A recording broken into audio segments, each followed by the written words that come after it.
Assalamualaikum warahmatullahi wabarakatuh. Apa kabar syabab? Kembali bertemu dengan saya Adnan Ferdiansah di channel Ibnu Sadali.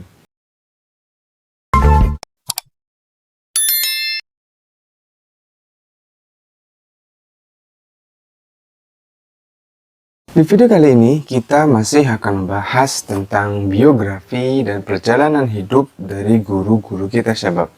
Yang insya Allah kita bisa mengambil pelajaran dari biografi, kehidupan, perjalanan dakwah, dan silsilah keilmuan dari guru-guru kita. Yang insya Allah akan bermanfaat untuk kehidupan pribadi kita syabab.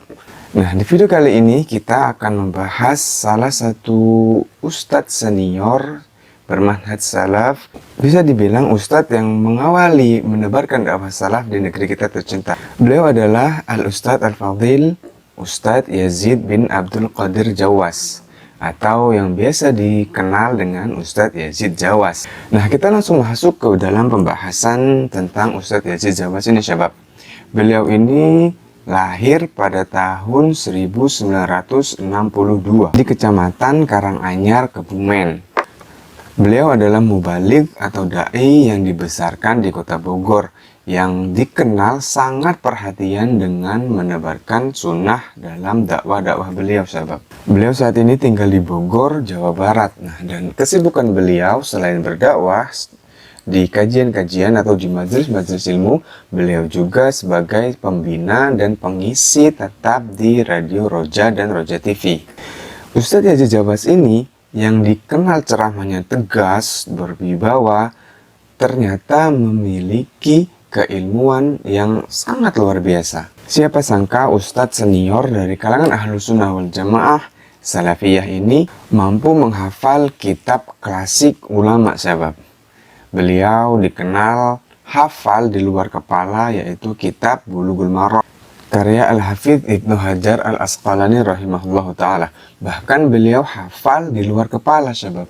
Masya Allah. Kalian tahu kitab Bulughul Maram itu tebalnya ya seginilah hampir, karena banyak diisi atau dikarang oleh Al-Hafidz Ibnu Hajar Al-Asqalani ini tematis sesuai dengan bab-bab fikih yang beliau terangkan dalam kitab tersebut syabab. Nah, padahal kitab Bulughul Maram ini terbilang sangat lengkap karena pengarangnya yaitu Al-Hafidz Ibnu Hajar Al-Asqalani ini menyusun kitab Bulughul Maram ini tematis atau maudhu'i berdasarkan tema-tema fikih, mulai dari bab bersuci atau thaharah sampai bab kompilasi atau al-jami'. Ibnu Hajar Al-Asqalani ini juga menyeleksi dari beberapa kitab-kitab sahih seperti Sunan, Mu'jam, dan al-jami' yang pasti berkaitan dengan hukum-hukum fikih. Karena keistimewaan kitab Bulughul Maram ini sampai sekarang masih menjadi rujukan kitab hadis tanpa memandang mazhab yang dipegangnya. Nah, Masya Allah, kitab yang penting dalam perkembangan dakwah Islam, khususnya dakwah Ahlussunnah wal Jamaah. Ustadz Yazid Jawas mampu menghafalnya di luar kepala syabab. Masya Allah. Nah, di antara atau faktor-faktor yang mempengaruhi Ustadz Yazid Jawas bisa menghafal kitab Bulughul Maram, karena beliau itu meluangkan waktunya 2-4 jam untuk membahas atau membedah kitab-kitab para ulama. Nah, kisah ini diceritakan langsung oleh murid Ustadz Yazid bin Abdul Qadir Jawas sendiri syabab. Nah, kita masuk ke dalam pembahasan tentang siapa sih guru Ustadz Yazid bin Abdul Qadir Jawas ini, biar kita tahu silsilah keilmuan beliau, agar kita lebih yakin dalam mengambil ilmu dari pelajaran yang beliau sampaikan dalam kajian-kajian beliau syabab. Nah, Ustadz Yazid bin Abdul Qadir Jawas ini berguru kepada banyak masyayikh di Saudi Arabia. Salah satunya beliau terkenal sebagai murid dari salah satu ulama kibar pada zaman ini, yaitu Fadilatul Syekh Al-Alamah Muhammad bin Shalih Al-Utsaimin rahimahullahu ta'ala. Ustadz Yazid banyak menimba ilmu dari Fadilatul Syekh ini syabab semasa beliau hidup. Bahkan Ustadz Yazid Jawas itu diberikan kelas khusus atau halaqah khusus yang diberikan oleh Fadilatul Syekh Al-Utsaimin ini, sehingga Ustadz Yazid Jawas bisa secara fokus mengambil ilmu dari Syekh Utsaimin ini sahabat. Nah, sedikit kisah tentang Fadilatul Syekh Al-Alamah Muhammad bin Shalih Al-Utsaimin ini sahabat. Beliau adalah seorang ulama yang terkenal, ulama kibar, salah satu pengajar Ma'had Ilmi di Unaizah, Fakultas Syariah dan Usuluddin di Universitas Ibnu Saud di Qasim. Beliau juga dekan dari jurusan akidah dan aliran-aliran Islam kontemporer. Dan bahkan Asy-Syaikh Ibnu Utsaimin ini adalah salah satu anggota dari Hay'ah Kibarul Ulama atau Majelis Ulama Besar di Saudi Arabia, sahabat. Nah, Masya Allah, gurunya saja terkenal sebagai seorang ulama yang hebat dalam keilmuan, apalagi muridnya yang pasti tidak jauh berbeda dari keilmuan Ustadz Yazid dan Syekh Fadilatul Syekh Ibnu Utsaimin rahimahullah ta'ala ini. Nah, setelah kita mengetahui tentang latar belakang keilmuan Ustadz Yazid Jawas, kita juga perlu mengetahui tentang ke arah mana sih dakwah Ustadz Yazid bin Abdul Qadir Jawas ini. Nah, syabab, Ustadz Yazid bin Abdul Qadir Jawas ini dikenal sangat tegas dalam memerangi bid'ah, syirik, tahayul, dan sebagainya. Bahkan beliau tidak lepas dari gunjingan ataupun tuduhan-tuduhan yang buruk kepada dakwah beliau, baik kepada diri pribadi beliau. Kalau kalian mengikuti dakwah beliau, mengikuti fitnah-fitnah yang ditujukan kepada beliau, banyak sekali meme atau gambar-gambar yang menghina beliau.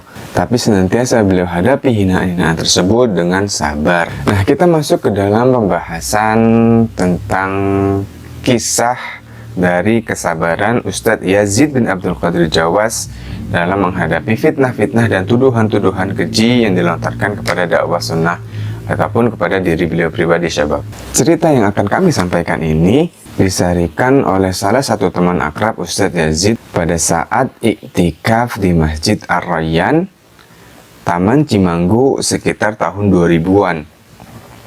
Beliau bercerita kepada kami layaknya seorang bapak menceritakan pengalamannya kepada anaknya. Kata beliau, kata teman Ustadz Yazid bin Abdul Qadir Jawas ini, masjid ini atau Masjid Ar-Rayyan itu tidak akan berdiri tegak tanpa Ustadz Yazid. Warga perumahan ini tidak akan mengenal sunnah tanpa kesabaran Ustadz Yazid, teman sekaligus guru saya, kata teman akrab Ustadz Yazid Jawas saat iktikaf di Masjid Ar-Rayyan tersebut, syabab. Beliau hafizahullah ta'ala atau Ustadz Yazid Jawas rela menolak mengajar di Madinah oleh Syekh Utsaimin rahimahullah hanya demi cintanya kepada tanah kelahirannya.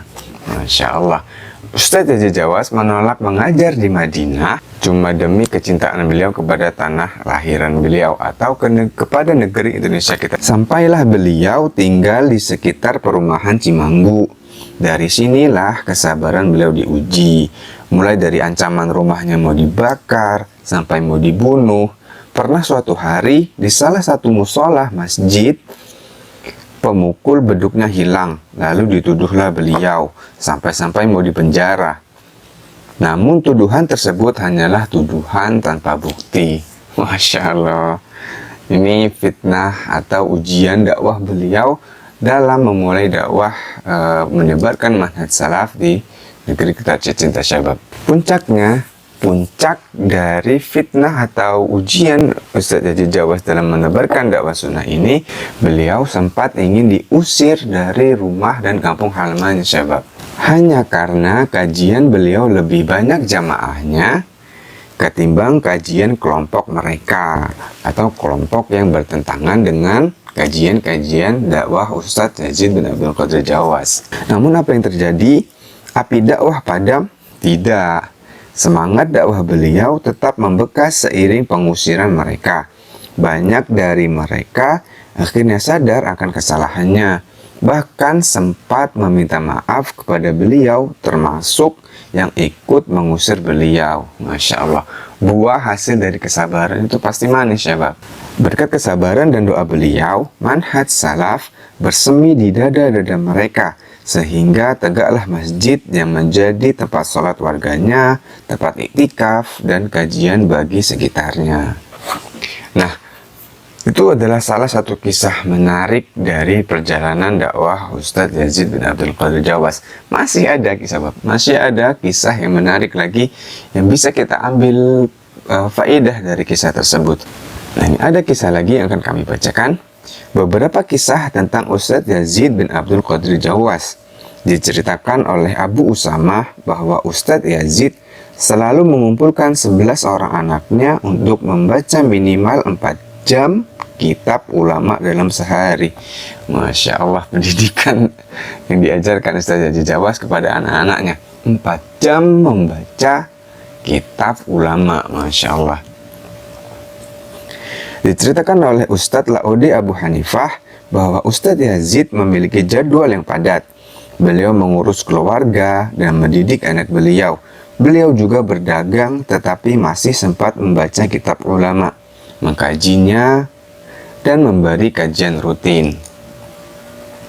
Dan diceritakan oleh Al-Ustadz Andika dari Cirende, beliau takjub dengan akhlak Ustadz Yazid. Suatu ketika datang tamu ke Ma'had Minhajus Sunnah dan disediakan air teh manis sebagai minuman sang tamu. Namun ketika tamu sudah pulang, Ustadz Yazid melihat air teh yang belum habis diminum.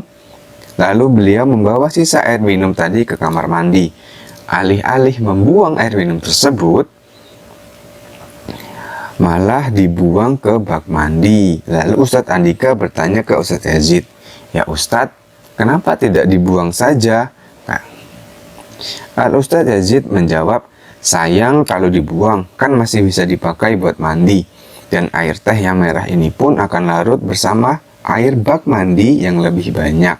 Dan ana takut ditanya Allah cuma karena membuang sisa air teh." Masya Allah, tawadhu'nya beliau dan waroknya beliau dalam menjalankan ilmu yang beliau sendiri telah mengetahuinya, syabab. Masya Allah.